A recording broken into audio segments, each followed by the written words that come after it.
கிறிஸ்துவில் பிரியமானவர்களே, இயேசு கிறிஸ்துவின் விலையேற பெற்ற நாமத்தில் உங்களை வாழ்த்துகிறேன். இன்றைய அனுதின உணவிற்காக கர்த்தர் நமக்கு கொடுக்கிற வார்த்தை சங்கீதம் 20:7. சிலர் ரதங்களை குறித்தும் சிலர் குதிரைகளை குறித்தும் மேன்மை பாராட்டுவார்கள்.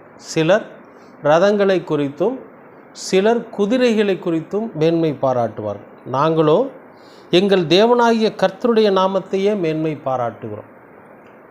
அன்பானவர்களே, இங்கே இன்றைய காலகட்டத்தில் இருக்கக்கூடிய மனிதர்களுடைய நிலையை அன்றைக்கே சொல்லியிருக்கார். சிலர் பார்த்திங்கன்னா, சிலருக்கு ரொம்ப பெருமை பாராட்டுவாங்க. என்னென்னு, எங்கிட்ட அன்றைக்கு ரதங்கள் இருந்தது, குதிரைகள் இருந்தது. இன்றைக்கி என்ன சொல்லுவாங்கன்னு கேட்டிங்கன்னா, எங்கிட்ட கார் இருக்குது, எங்கிட்ட விலை உயர்ந்த கார் எங்கிட்ட இருக்குது, எங்கிட்ட விலை உயர்ந்த பைக் எங்கிட்ட இருக்குது. அதில் நான் நீங்கள்லாம் ஒரு 3 மணி நேரத்தில் போகக்கூடிய இடத்த நான் ஒரு 1 மணி நேரத்திலேயே போயிடுவேன். அதை நான் கோடி ரூபா கொடுத்து வாங்கியிருக்கிறேன், பல லட்சங்கள் கொடுத்து வாங்கியிருக்கிறேன், பல கோடி ரூபா கொடுத்து வாங்கியிருக்கிறேன்னு சொல்லி தன்னிடத்தில் இருக்கக்கூடிய ரதங்கள், அதாவது வாகனங்களை குறித்து ரொம்ப மேன்மை பாராட்டுவாங்க. குதிரைகளை குறித்து மேன்மை பாராட்டுவாங்க. சிலர் வீட்டில் குதிரைகளெல்லாம் இருக்கும்.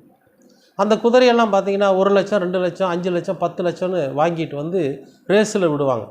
அப்போ இந்த குதிரைகளை வச்சு அவங்க என்ன பண்ணுவாங்கன்னு கேட்டிங்கன்னா, மேன்மை பாராட்டுவாங்க. என்னிடத்துல 10 லட்சம் ரூபாய்க்கு உண்டான குதிரை இருக்குது, அது எந்த பந்தயத்தில் போனாலும் ஜெயிச்சுட்டு வந்துடும் அப்படிங்கிற அந்த குதிரைகளை குறித்து மேன்மை பாராட்டுவாங்க.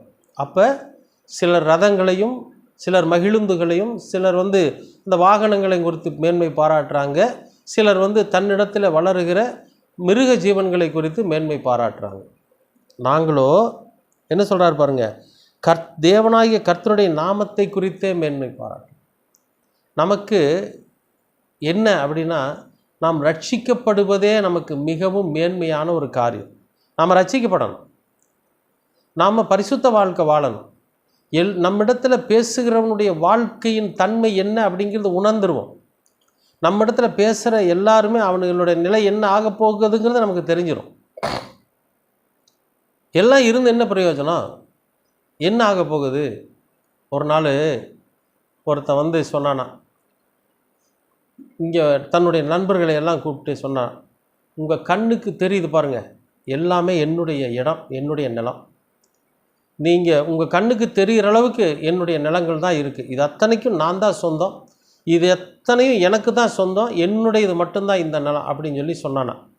அப்போ பூமி அவனை பார்த்து சிரிச்சு தான், என்னென்னு, எல்லா நிலமும் உனக்கு தான் சொந்தம், ஆனால் நீ எனக்குள்ளே சொந்தமாயிருவ அப்படின்னு சொல்லி சிரிச்சு தான். அப்போ எது எப்படி இருந்தாலும் சரி, மண்ணான மனிதன் மண்ணுக்கே திரும்புகிறான், மண்ணினால் உருவான மனிதன் மண்ணுக்கே திரும்புகிறான். கொண்டு வர்றப்ப, இந்த உலகத்தில் பிறந்து வரப்போ நாம் எதையும் கொண்டு வரல, நம்ம போகிறப்பவும் எதையும் கொண்டு போக போகிறதும் கிடையாது. நம்ம வாழ்கிற இந்த காலகட்டத்தில், இந்த உலகத்தில் நம்ம வாழ்வதற்கு தேவையான எல்லாவற்றையும் நாமளே சம்பாதிக்கிறோம், நாமளே அனுபவிக்கிறோம், நாமளே அதை விட்டுட்டு போகிறோம். ஆனால் நம்மிடத்தில் வருவதெல்லாம் என்ன அப்படின்னு கேட்டிங்கன்னா, ரட்சிக்கப்பட்ட ஜனங்களிடத்தில், ரட்சிக்கப்பட்ட மனிதர்களிடத்தில் நமக்கு வர்றது என்னென்னா, நம்முடைய பரிசுத்தமும் நம்முடைய நன்மைகளும் நம்முடைய தர்மங்களும் தான் நம்ம கூடவே வரும். இந்த உலகத்தில் நம்ம வாழ்ந்தபோது எதையெல்லாம் நம்ம செஞ்சோன்னு சொல்லி கடவுள் கணக்கு வச்சுருப்பார்.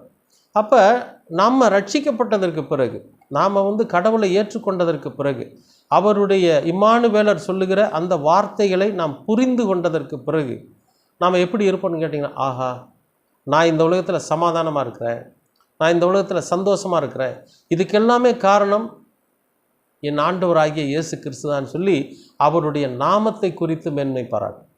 என்னை பாவத்திலேருந்து அவர் தான் விடுதலை பண்ணினார், என்னை அக்கிரமத்திலேருந்து அவர் தான் விடுதலை பண்ணினார், என்னை வியாதியிலிருந்து அவர் தான் விடுதலை பண்ணினார், என்னிடத்தில் இருக்கிறவர் எனக்கு எதை கேட்டாலும் எனக்கு தருகிற தேவனாய் இருக்கிறார் என்கிற அந்த இயேசு கிறிஸ்து என்கிற அந்த பரிசுத்த நாமத்தை குறித்து நாம் மேன்மை பாராட்டுறோம். அன்பானவர்களே, நான் இந்த ஒரு 5-6 நாளைக்கு முன்னால் ஒரு மருத்துவமனைக்கு போயிருந்தேன். அங்கே ஒரு கால் இல்லாமல் ஒரு நண்பர் வந்தார். ஒரு கால் இல்லை அவருக்கு. அவர் என்ன சொல்கிறாரு, என்னங்க இந்த உலகத்தில் பெரிய ஜாதி என்ன, மதம் என்னங்க, மனுஷன் என்னங்க, பணக்கார என்ன ஏழை என்னங்க, எனக்கு ஒரு கால் போயிடுச்சுங்க, எல்லாம் சீல் வடிஞ்சு எல்லாமே ஒன்றும் இல்லாத போச்சு. டாக்டர்லாம் சொல்லிட்டாங்க நீ செத்து போயிடுவேன்னு. கண்ணால் கண்ட சாட்சி, எல்லாம் செத்து போயிருன்னு சொல்லிட்டாங்க.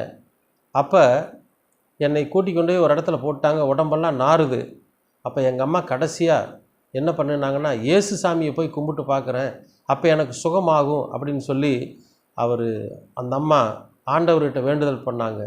அவர் கொஞ்சம் கொஞ்சமாக சுகமாகி நேற்று ஒரு மருத்துவமனையில் நான் உட்கார்ந்துருக்கிறப்போ 2 நாளைக்கு முன்னால் என்கிட்ட சாட்சி சொன்னாருங்க.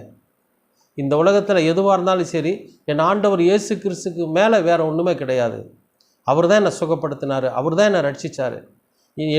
நான் சுகம் பெற்றதை பார்த்து என் சொந்த பந்தமெல்லாம் நிறையா பேர் ஆண்டவரை ஏற்றுக்கிட்டாங்க அப்படின்னு சொன்னார். எவ்வளவு அற்புதமான சாட்சி பாருங்கள், எப்படி மேன்மை பாராட்டினார் பாருங்கள் கர்த்தரை. அன்பானவர்களே, நாம் கூட நம்முடைய வாழ்க்கையில் நம்மிடத்தில் இருக்கிற ஐஸ்வர்யத்தையும் நம்மிடத்தில் இருக்கிற செல்வங்களையும் குறித்து மேன்மை பாராட்டாமல், நம்ம இந்த நிலைமைக்கு உயர்த்தி வைத்திருக்கிற நம்முடைய கர்த்தராகிய இயேசு கிறிஸ்துவை குறித்தே நம்ம மேன்மை பாராட்டணும். அதனால் அப்படி நம்ம மேன்மை பாராட்டுகிற போது நிச்சயமாகவே ஒவ்வொரு நாளும் நம்ம மிகப்பெரிய ஆசீர்வாதத்திற்குள்ளாக வழிநடத்தப்படுவோம், ஒரு மிகப்பெரிய பாதுகாப்புக்குள்ளாக வழிநடத்தப்படுவோம். இந்த அதிகாலை நேரத்தில் நான் இந்த காணொளி மூலமாக நான் உங்களுக்கு சொல்லுகிற விஷயம் என்னென்னா, இயேசு கிறிஸ்துவின் நாமத்தை குறித்தே மேன்மை பாராட்டுங்க. நாம் கண்ணில் பார்க்குற எல்லாம் ஒரு நாளைக்கு அழிஞ்சு போகும், ஆனால் அவருடைய நாமம் நிலை நிற்கும் என்கிறதை உணர்ந்து அவரிடத்தில் கேளுங்க, அவரை மேன்மை பாராட்டுங்க. எல்லாவற்றையும் அவர் நன்மையானதாக செய்து முடிப்பார். அன்பின் பரலோக பிதாவே, அருமையான நல்ல இந்த அனுதின உணவிற்காக நன்றி. இந்த நாளை ஆசீர்வதித்து கொடுத்ததற்காகவும் நன்றி. ரதங்களை குறித்தோ குதிரைகளை குறித்தோ எங்களுடைய ஐஸ்வர்யத்தை குறித்தோ எங்களிடத்தில் இருக்கிற மகிழுந்துகளையோ அல்லது ஆண்டவரே நாங்கள் பைக்குகளை குறித்தோ நாங்கள் மேன்மை பாராட்டி தெரியாமல், எங்களை ரட்சித்த, எங்களை மன்னித்த, எங்களை பாவங்களிலிருந்து விடுதலை பண்ணின அருமை இரட்சகராம் இயேசு கிறிஸ்துவின் நாமத்தை குறித்தே நாங்கள் மேன்மை பாராட்ட நீர் எங்களுக்கு கிருபை பாராட்ட, அதனால் கிடைக்கப் போகிற ஆசீர்வாதத்தையும் நன்மைகளையும் சமாதானத்தையும் நாங்கள் குறைவில்லாமல் பெற்றுக்கொள்ள நீங்கள் கிருபை பாராட்டுங்க. இவை அனைத்தையும் இரட்சகராம் இயேசு கிறிஸ்துவின் வழியாக கேட்கிறோம் நல்ல பிதாவே. ஆமேன், ஆமேன்.